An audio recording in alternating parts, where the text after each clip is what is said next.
Well, thank you all for coming. I actually went to graduate school just a few blocks from here. And as a student, I came to Kramer Books probably once or twice a week. When I came here, though, I never imagined that one day I'd be here speaking about a book that Kramer's is selling. So it's a real pleasant surprise to be here. I'm going to spend probably 15, 20 minutes talking about my book, and then I'm happy to briefly open it up to some questions. As a current employee of the Department of Defense, however, I am compelled to begin with two disclaimers. The first is that I'm speaking in my personal, non-official capacity, and my remarks don't necessarily reflect the positions of the Defense Department or any other U.S. government agency. And secondly, my remarks are in no way meant to be interpreted as a criticism of the policies of the Obama administration. As a lowly civil servant, theoretically, if I had any criticisms at all, they probably would only occur to me after a few drinks in a secluded corner of some dimly lit bar. So I think that would be the right forum for a critical political discussion, and I'll just leave those kind of questions for that type of setting. So the book. Well, first let me start briefly with the title.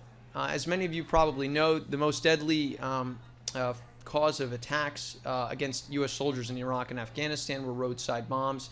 And when the defense community talked about that problem, they'd often say we need to get left of boom. How do you deal with it before the bomb goes off as opposed to the responses afterwards? Well, right of boom is about what happens after a bomb goes off. And the book really is about a question. The question is, what could be done if a nuclear attack occurred and it couldn't be effectively traced back to a foreign government? A situation in which the perpetrators deny involvement and it's just not possible to convincingly prove who was responsible. 10 years ago, Graham Allison, a dean of Harvard's Kennedy School of Government, senior official in both the Reagan administration and in the Clinton administration, wrote a book on nuclear terrorism, The Ultimate Preventable Catastrophe. And in that book, he put forward a doctrine of three no's, three red lines. And what he said is that if those red lines were breached, the kind of scenario that I've laid out was a significant possibility, if not an inevitability, his words. The first no was no new nuclear weapons states, and he was thinking principally of North Korea.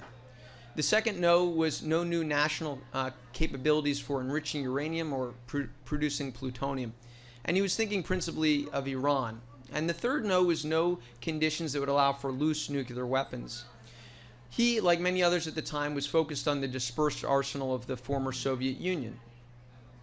Well, 10 years about has passed since the publication of that book. North Korea is undisputably now a member of the Nuclear Weapons Club, having conducted nuclear weapons tests in 2006, 2009, and 2013. Iran has a large and well-established nuclear program with multiple complexes dispersed throughout the country, some of which are buried deeply underground. And while there's been some very positive developments with respect to the arsenal of the former Soviet Union, due in large part to the efforts of the Cooperative Threat Reduction Program, which paid for the destruction of a lot of dangerous materials and employed former Soviet scientists, these positive developments have been accompanied by quite troubling trends in Pakistan.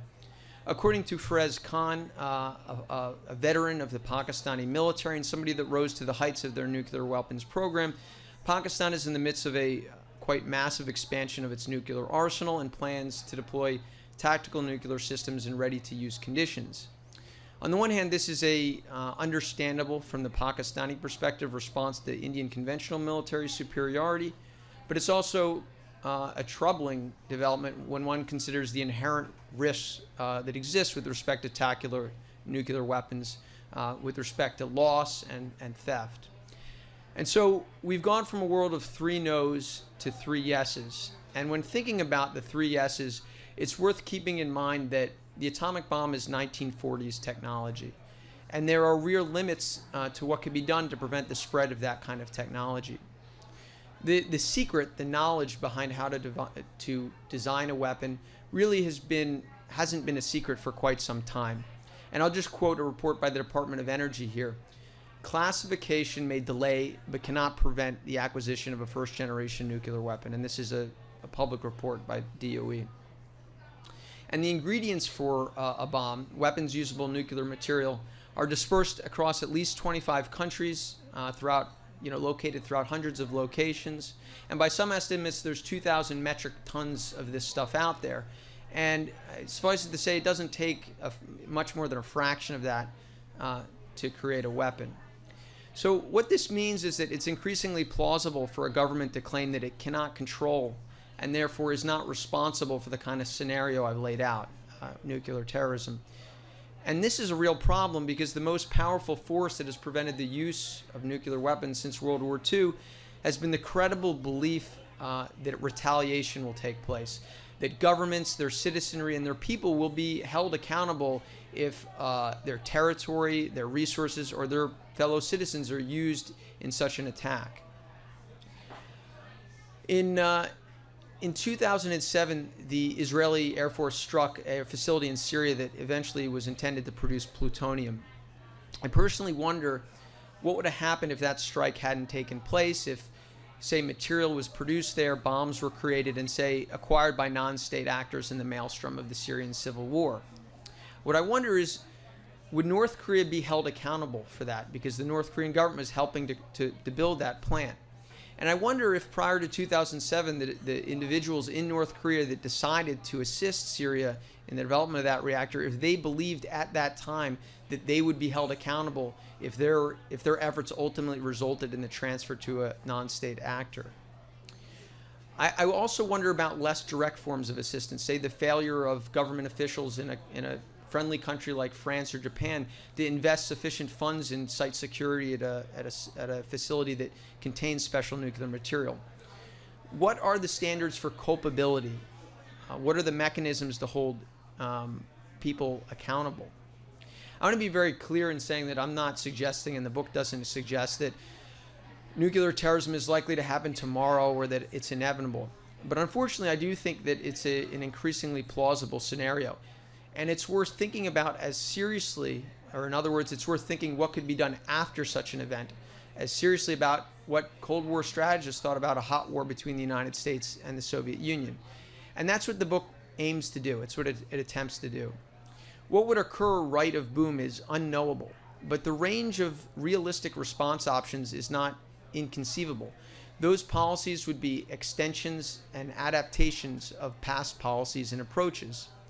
Nuclear terrorism would obviously be unprecedented, but the event would combine different types of threats that have existed in the past and that have been effectively managed in the past. And so the methodology of the book is to use history.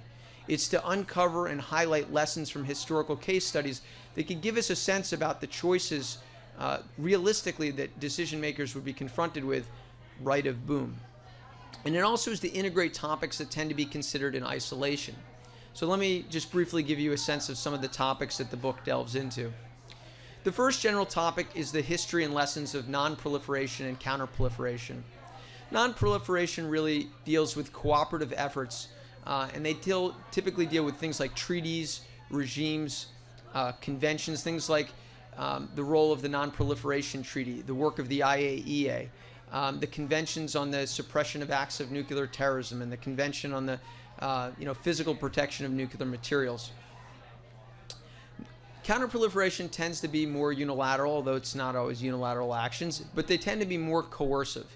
And the book, for example, cites the Allied sabotage action during World War II against Hitler's heavy water reactor, to interdictions on the high seas against shipments that are carrying WMD-related materials, to more recent allegations, say, in the press of attempts at sabotage, like the Stuxnet virus that's been reported.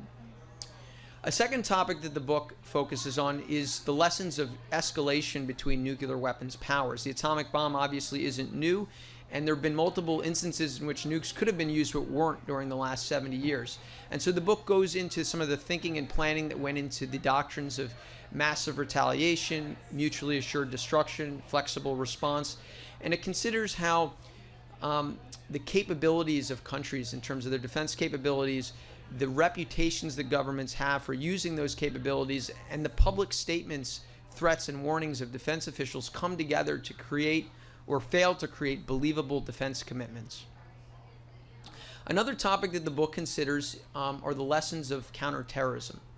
And in the book, I deal with terrorism not so much as It,